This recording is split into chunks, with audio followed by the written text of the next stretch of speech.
Hello friends, how are you all. मैं अंकिता आप सबका आपके अपने चैनल में वेलकम करती हूँ। जय जोहार।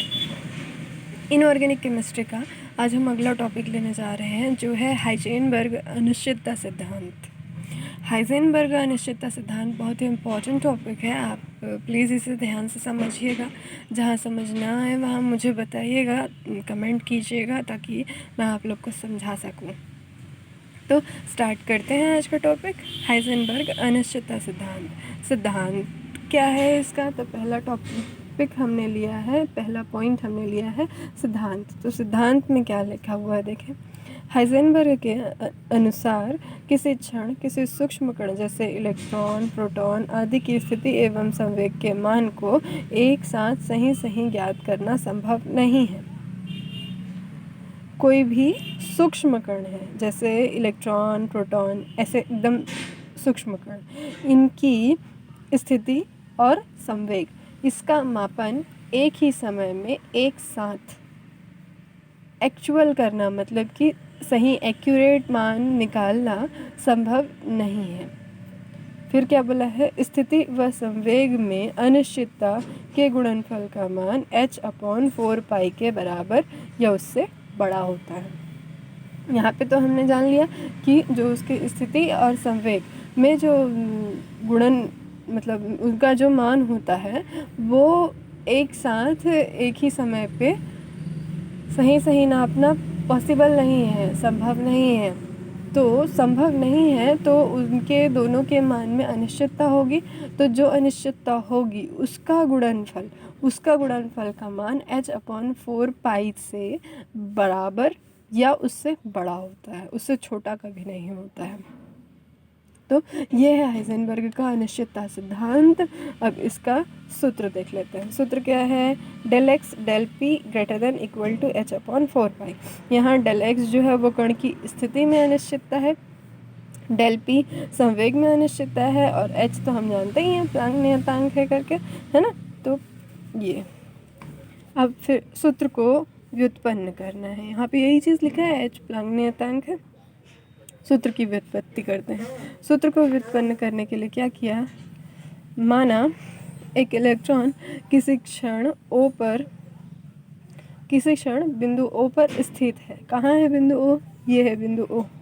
चित्र में देखिए आप लोग, यहाँ पे बिंदु O है, यहाँ पर स्थित है, जिसे एक्स रे सूक्ष्मदर्शी द्वारा प्रेक्षित किया जाता है। यहाँ पे रखा गया है तो इधर प्रेक्षित किया जा रहा है। इस कण का ध्रुवण डेल एक्स को निम्न सूत्र द्वारा निगमित किया जा सकता है। सूत्र जो हाइजेनबर्ग अनिश्चितता सिद्धांत का सूत्र है, उसको देखने से हमको पता चलता है कि क्या है, del x into del p is greater than equal to h/4π। मतलब अगर हमको सूत्र निकालना है उसका, तो हमको सबसे पहले डेल एक्स और डेल पी का मान चाहिए रहेगा। तो इसलिए यहाँ पे स्थिति का मान जो डेल एक्स है, स्थिति का मान वो निकाला है। तो उसकी विभेदन क्षमता ध्रुवण डेल एक्स को निम्न सूत्र द्वारा दिया जा सकता है। तो del x is equal to lambda dash upon 2 sine A. ये साइन ए जो लिखा है, ए जो कोण है ना, यहाँ अल्फा लिखा है, यही ए है यहाँ पे। तो 2 साइन ए, इसको समीकरण नंबर 1 ले लिया, जहाँ डेल एक्स क्या है, इलेक्ट्रॉन की स्थिति की अनिश्चितता है। लैम्डा डैश क्या है, सूक्ष्मदर्शी में प्रवेश करने वाले कण का तरंग दैर्ध्य है। माना लैम्डा डैश तरंग दैर्ध्य वाला फोटोन इलेक्ट्रॉन से टकराकर OP या OY मार्ग का अनुसरण करता है। कहने का मतलब ये है कि जो फोटोन है, लैम्डा डैश तरंग दैर्ध्य वाला, वो इधर से आया, इलेक्ट्रॉन यहाँ पे स्थित है, इलेक्ट्रॉन से टकराने के बाद वो या तो इस मार्ग का अनुसरण करेगा या तो इस मार्ग का अनुसरण करेगा। देख लीजिए, ये OY और ये OP, या तो OP मार्ग पे जाएगा या तो OY मार्ग पे जाएगा। तो यहाँ से हमको संवेग मिलेगा। हमने पहले स्थिति निकाली थी डेल एक्स, अब इसमें संवेग निकालना है। तो संवेग निकालने के लिए क्या किया गया है, देखते हैं आगे। यदि विवर्तित फोटोन का तरंग दैर्ध्य लैम्डा डैश व आघूर्ण h/लैम्डा डैश हो, तो निम्न समीकरण परिभाषित होंगे। वही संवेग के लिए कहा था मैंने। यदि फोटोन OP दिशा में विवर्तित हुआ हो, तो आघूर्ण बराबर h/लैम्डा dash plus H sine A upon lambda dash, H upon lambda dash यहाँ से लिया और H sine A upon lambda dash लिया, प्लस का चिन्ह है बीच में। तो ये अगला समीकरण नंबर 2 हो गया हमारे लिए।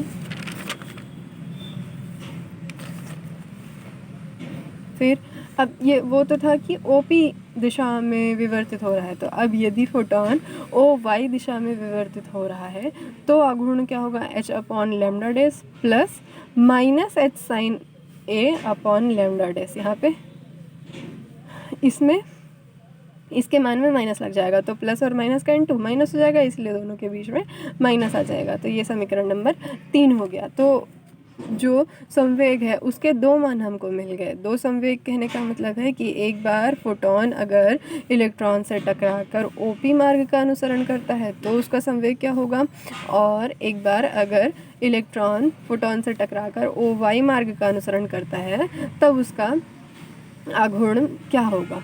तो दो मान हुए मतलब कि उसके आघूर्ण की अनिश्चितता आएगी। तो आघूर्ण में अनिश्चितता डेल पी मान लेते हैं, तो डेल पी का मान क्या होगा, O P minus O Y. तो ओ पी का मान समीकरण 2 से और ओ वाई का मान समीकरण 3 से रख लेते हैं। तो रखने पे हमको ये चीज़ मिली। अब इसको सॉल्व करना है। जस का तस देखो, del P is equal to h upon lambda dash, जस का तस हुआ, इसको भी वैसा ही लिख दिया, माइनस यहाँ पे माइनस यहाँ पे प्लस, ये दोनों का इनटू किया तो माइनस आएगा, माइनस जस का तस एच अपॉन लेमडा डैश। अब यहाँ माइनस है यहाँ भी माइनस है, तो ये दोनों का इनटू, माइनस और माइनस का इनटू तो प्लस हो जाएगा। तो plus sine A H sine A upon lambda dash. यहाँ पे देखो plus H sine A upon lambda dash plus H sine A upon lambda dash, 2h sine A upon lambda dash. यहाँ पे H upon lambda dash minus H upon lambda dash, तो ये दोनों घट जाएंगे एक दूसरे से।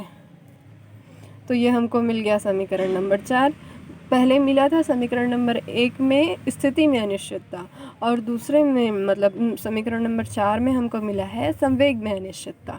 तो हमको सूत्र क्या निकालना है, दोनों का इंटू करना है, del x into del p करना है। तो समीकरण 1 और 4 से, समीकरण 1 में डेल एक्स का मान और समीकरण 4 में डेल पी का मान।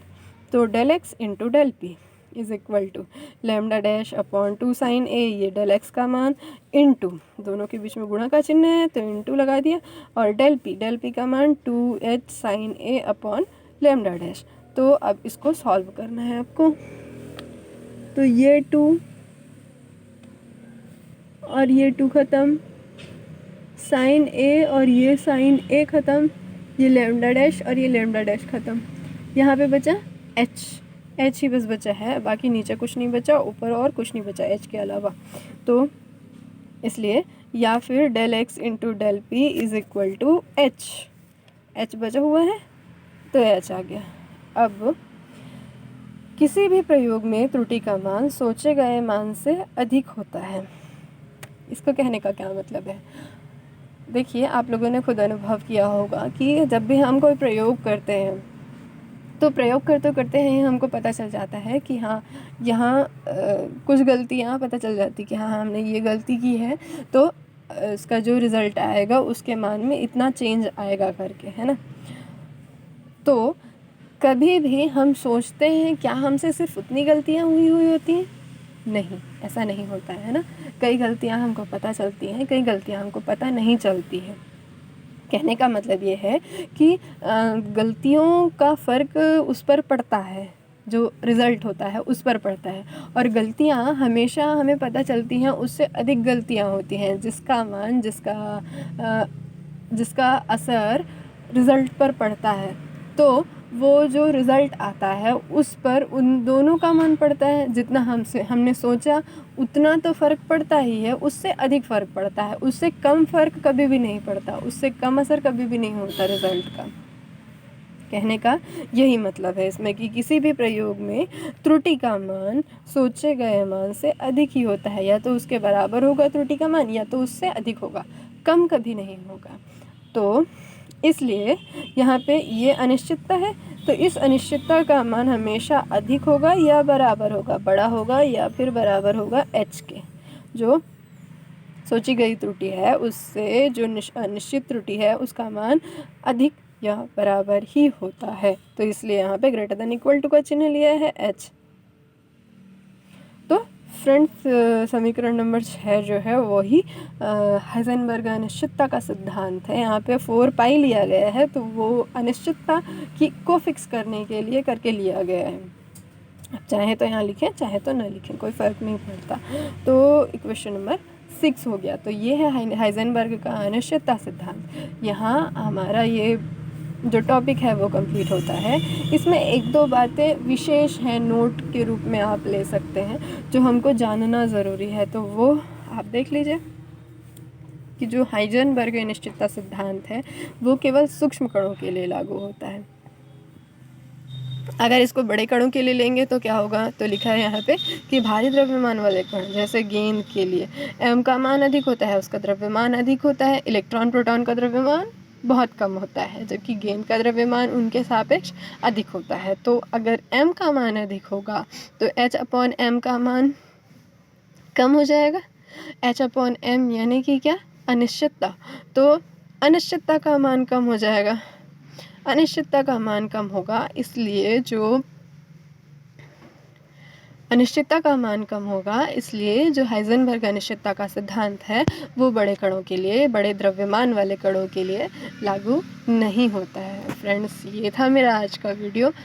उम्मीद है आपको समझ में आया होगा हाइजेनबर्ग अनिश्चितता सिद्धांत। ना समझ में आया हो तो प्लीज़ कमेंट कीजिएगा। मेरा वीडियो पूरा देखने के लिए आप सबका बहुत बहुत धन्यवाद। Thank you.